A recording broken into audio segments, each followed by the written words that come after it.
Hola, Pau, ¿bien y tú? Muy bien, gracias. Oye, pues ahora vamos a platicarles a toda nuestra audiencia de un tema que es súper importante para ti y para mí, yo creo, que es el feedback. Sí, creo que muy atinado ahorita que es cierre de año, que siempre es bueno como platicar con tu equipo cómo te fue. Digo, lo ideal no es que sea una vez solo al final del año, pero bueno, sí aprovechar eso para arrancar el año al 100, ¿no? Y alinear expectativas. Entonces creo que muy atinado el tema. Sí, y para comenzar les vamos a contar una pequeña historia personal, entonces agárrense. Pero bueno, Cris, mira, te cuento que una vez, hace no mucho tiempo, hubo una persona que me quiso dar feedback. Y, o sea, desafortunadamente, esta persona creo que no estaba preparada. Me parece que su manera de hacerlo fue distinta a lo que yo estaba acostumbrada, pero la situación fue que yo no hice algo bien a sus ojos y entonces lo que hizo esta persona fue escribirme en un canal de Slack en el que estaba todo el equipo, mi equipo, su equipo, y entonces me dijo explícitamente, estás muy mal, qué pena tu trabajo. Y bueno, pues, Y prácticamente público.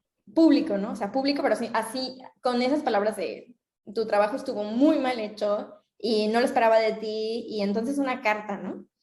Y yo cuando vi eso, de verdad dije, ¿es broma? Así como que no entendía si esta persona estaba hablando en serio, pero sí, sí estaba hablando en serio. Y de hecho estaba muy molesto esta persona.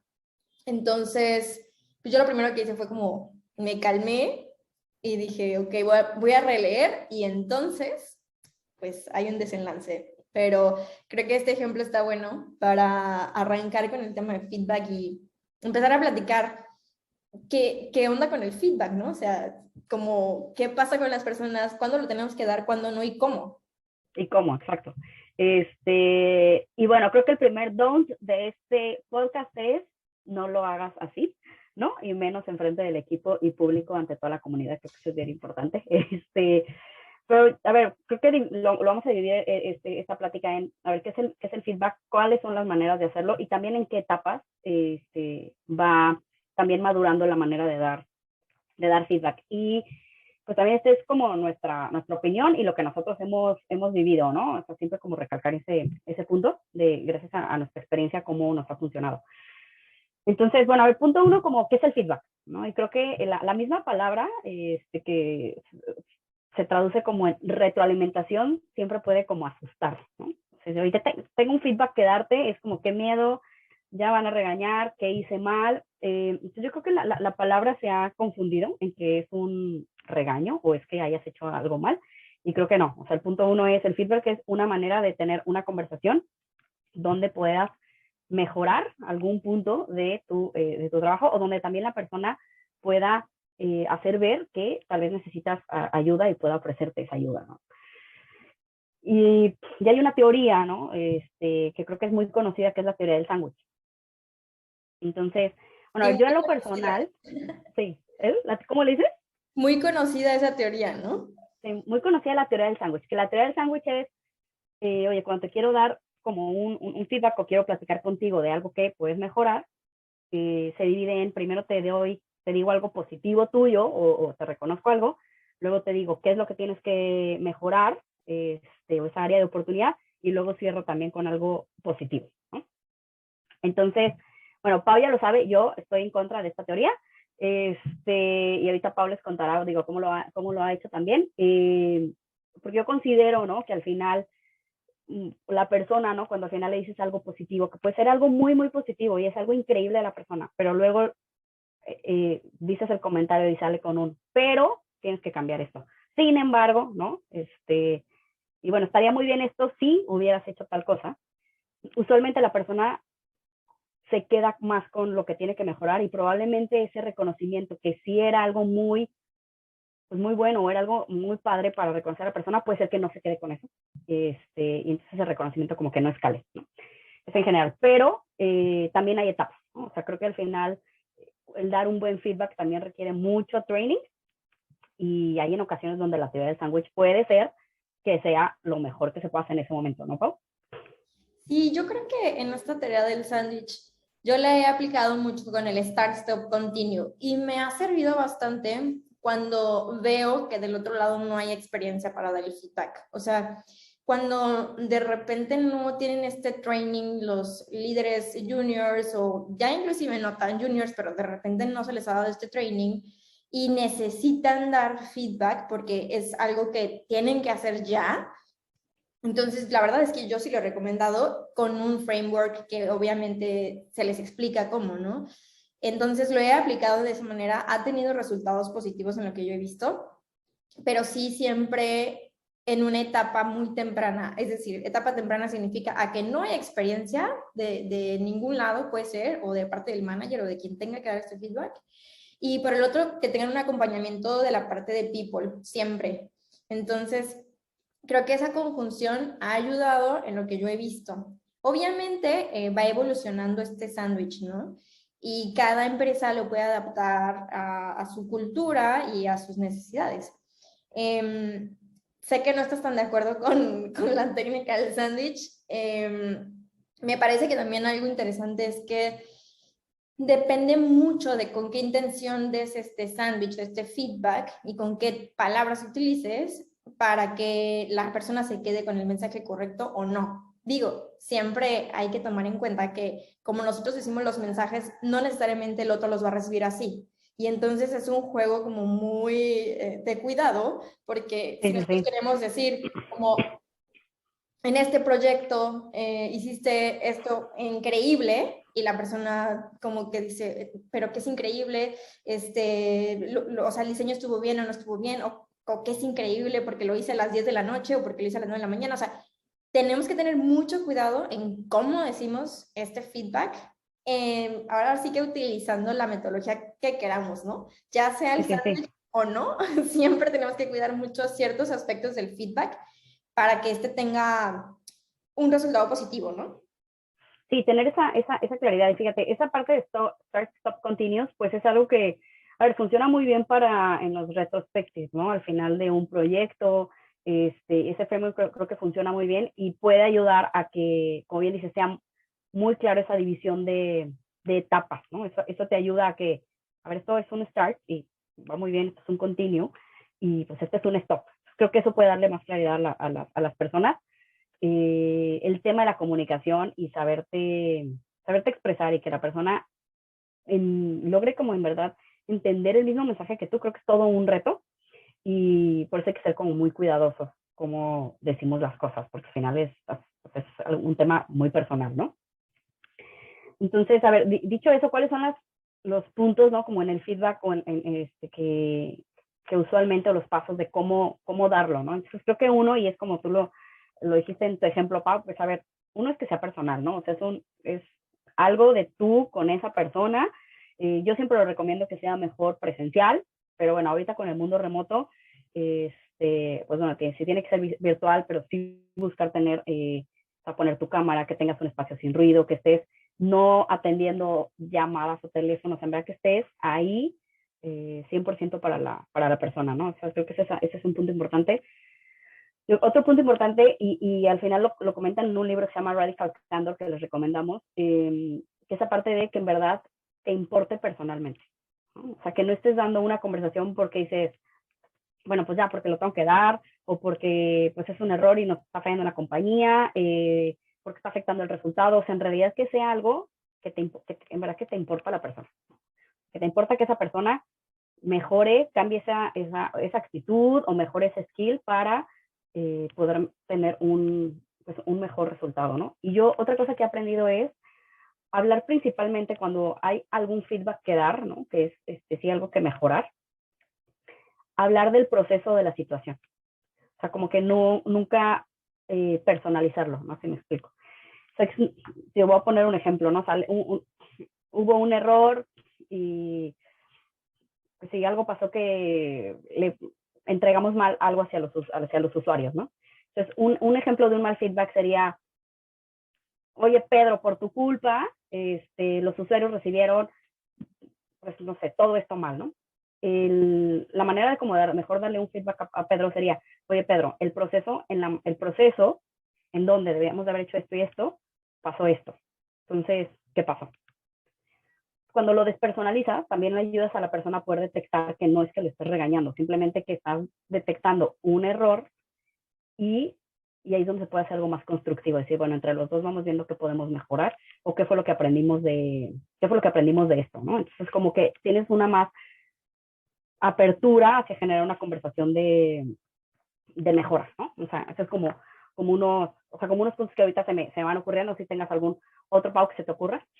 Sí, creo que aquí lo que quería agregar era, es difícil despersonalizar, porque lo primero que vemos casi siempre las personas es como, ¿en dónde estuvo el error y quién se equivocó? La verdad es que eso pasa en la vida real. O sea, yo he vivido varias veces el quién se equivocó y no es que esté bien, pero naturalmente así reaccionamos.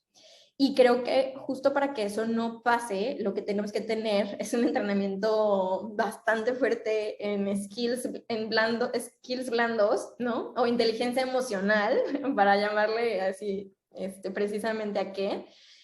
Para que entonces esas herramientas, esos skills que vamos a desarrollar nos ayuden a estar preparados para después dar un feedback y entonces despersonalizarlo. O sea, siento que es como para llegar a ese punto que estamos diciendo ahorita, despersonalizar, tiene que haber pasado muchísimas cosas, muchísima experiencia y muchísimos errores para que lleguemos ahí. Y justo me estoy acordando de un ejemplo que me pasó a mí cuando apenas iba iniciando mi carrera profesional, que pues yo prácticamente no lo hice así. O sea, yo le dije, es que tú te equivocaste y bla, bla, bla, ¿no? Y híjole, o sea, fue como que explotó una bomba y la persona pues se sintió súper mal, ¿no? Y no me siento nada orgullosa, pero bueno, al final era algo que tenía que aprender también en la práctica. Y creo que pasa muy seguido. Yo creo que todo el mundo, yo creo que todo el mundo hemos aprendido de eso, la verdad. Y si estamos aquí platicándoles esto es por todos los errores que cometimos. Pero fíjate, yo lo resumiría como estos pasos de, a ver, bueno, primero prepárate, ¿no? O sea, como prepárate en tu feedback que quieras dar. Esto quiere decir, conoce la historia detrás de lo que pasó, ¿no? O sea, investiga, conoce la historia para que puedas hacer un feedback de acuerdo a ver cuál es el tema que quiero identificar, ¿no? Si es algún proceso, algo que salió mal o algo que te comentaron, ¿no? Creo que ese es un punto importante. Otro, yo lo que quería saber, céntrate en cómo puedes generar accionables, ¿no? Es decir, y eso tiene que ver en que abras la conversación para que puedan salir temas constructivos para que no vuelva a pasar, ¿no? Por otro lado, creo que es importante empezar en esta apertura de la conversación, dar sugerencias, ¿no? Ayudarle a la persona que puede identificar que puede mejorar y no solamente que sea como mandatorio, ¿no? De, ahora vas a hacer esto. Esto cierra que la persona como pueda decir, bueno, pues sí tengo como campo de acción o no tengo campo de acción. Y creo que hay otro punto, también si lo empiezas a hacer continuamente, que lo más recomendable es que también platiques con las personas muy continuo, al final el feedback ya no se va a convertir como un feedback, ¿no? Porque va a ser algo ya muy natural que una vez al mes, pues platicar con la persona y, oye, ¿cómo vas? Oye, pues observe esto. A ver, Sí. ¿qué piensas, no? O sea, creo que, y eso tiene que ver con el entrenamiento que irás poco haciendo. Totalmente. Y creo que un paso sexto que añadiría es el documenten esto. Documenten el feedback, los acuerdos, a qué llegaron, si hay ya compromisos, porque justo cuando se cierra un feedback es cuando hay compromisos y entonces hay accionables y estos van a ser medidos de alguna manera. Entonces, sí documentenlo en alguna herramienta que tengan. Lo más básico es Word o notas, no sé, pero siempre compártanlo con la otra persona. Creo que eso es muy importante. Y uno séptimo que añadiría también, ya para no hacer tantos pasos, es que sea bilateral, que también cuando esta conversación sea de escucha continua con la persona. Si esto no pasa, la verdad es que creo que no es un feedback, creo que no es una conversación, entonces sí tendrá que haber como estas dos partes, ¿no? Compartiendo lo que piensan. Sí, creo que es eso. ¿Y de qué puedo dar un feedback? Pues a ver, de temas de mi desempeño, de temas de skills que tengo que mejorar, algunos puntos de la cultura que estoy fallando, ¿no? Cosas con mi equipo, yo les diría que de todo, ¿no? Y ya dividiendo, ¿no? O sea, lo que les platicaba al inicio de cómo dividir el sándwich, o sea, como una segunda etapa de cuando ha evolucionado ya la manera en que platicas con tu equipo, yo usualmente lo divido en tres, ¿no? O sea, lo que son, le llamo como conversation, feedback and rewards. Esto al final, digo, lo usan en Google y cuando implementaron los OKRs lo hicieron, que tiene que ver, una cosa son como las conversaciones que tienes con tu equipo, ¿no? Y también con tu manager, como dice Pau, con todos los bilateralmente, reconocimientos por otro lado y feedbacks por otro lado. Entonces, en las conversaciones, ¿qué son? Las conversaciones es platicar de cómo vas con tu meta, qué necesitas para que te ayude, tienes algún bloque, oye, ¿qué te hace falta? Te enseño, buscamos una capacitación, ¿no? Te ayudo, ves algún riesgo de cumplir la meta, o sea, cómo eso, y también que la persona nos pueda decir de cómo se siente, etc. El feedback, por otro lado, ya es como muy puntual, dar como referencia a pues, puntos por mejorar que has detectado la persona. Que esto tiene que ver que en verdad te importa la persona, porque puede ser que tal vez no detectes cosas que dices, no, pues todo va bien, pero tal vez detectas cosas que si mejorara esa pequeña cosa, llegaría todavía más lejos de lo que es. Y ahí empiezas a crecer también el cómo promueves el crecimiento de esa persona. Y el tercero, que es reconocimientos, es si hay algún reconocimiento que da, un agradecimiento, algo que en verdad vale muchísimo la pena pues enaltecer de la persona, así sepáralo, ¿no? Y que se vea ese reconocimiento por otro lado. Yo creo que es como como decíamos, la otra etapa de cómo puede ir evolucionando eso, ¿no? Claro. Sí, pues creo que con estos 7 pasos de lo que tienes que hacer en un feedback y aparte la evolución de los 3 pasos que acaba de dar Cristi, me parece que son puntos importantes para que tomen en cuenta justo ahorita que se está cerrando el año, o si no alcanzan ya, pues que lo hagan en enero, pero no lo dejen de hacer. De verdad que o sea, se va a escuchar cliché, pero sí creo que es un regalo que alguien se tome el tiempo para dar un feedback o para dar un reconocimiento o para simplemente tener una conversación con alguien. Entonces, sí, espero que les haya servido y bueno, Cristina, no sé si quieras añadir algo más. Creo que nada más acotando también en el libro de Radical Candor, donde habla de cómo dar un muy buen feedback y una conversación, lo acompaña para tú lograr un buen feedback necesitas generar una confianza y una conexión con tu equipo muy fuerte. Y eso va a ayudar a que, como les menciono, o sea, cuando la conversación es los feedbacks, todo sea muy, muy natural y no sientas que, ay, me agendaron un one-on-one o me agendaron un feedback. Cuando en verdad tú como manager y la persona nota que en verdad te importa y te importa que mejore, te importa que crezca, es muy, muy natural. Entonces, el libro lo acompaña también cómo puedes generar en tu equipo 3 cosas a grandes rasgos, ¿no? Una parte es como esa guía y que es me preocupo por ti y busco ayudarte. Y entonces cuando yo te doy feedback, pues no lo siento como regaño, en verdad lo siento como que gracias, me estás ayudando. Otra parte es cómo generas ese team building en tu equipo, o sea, esa colaboración, que se note que al final queremos crecer juntos y queremos ir más allá. Y el tercer punto es esa parte de resultados, o sea, cómo fomentas la autonomía para darle las herramientas a las personas que en verdad puedan ir más allá del resultado que tienen, ¿no? Entonces, cuando acompañas también estas 3 estrategias junto con las conversaciones, todo se vuelve como muchísimo más sencillo. Yo creo que el libro lo pueden leer, hay muchísimos tips y herramientas ahí, pero bueno, creo que para terminar sería pues mencionar eso, ¿no? Sí, acá les vamos a dejar el link de todos modos en Twitter para que lo descarguen y pues bueno, si tienen comentarios de el feedback peor que les han dado o el mejor que les han dado, estaría poder escucharlo. Sí, también nos los pueden compartir. Pues muchas gracias, Pau. Gusto en saludarte. Gracias, Cristi. Cuídense mucho. Nos escuchamos pronto.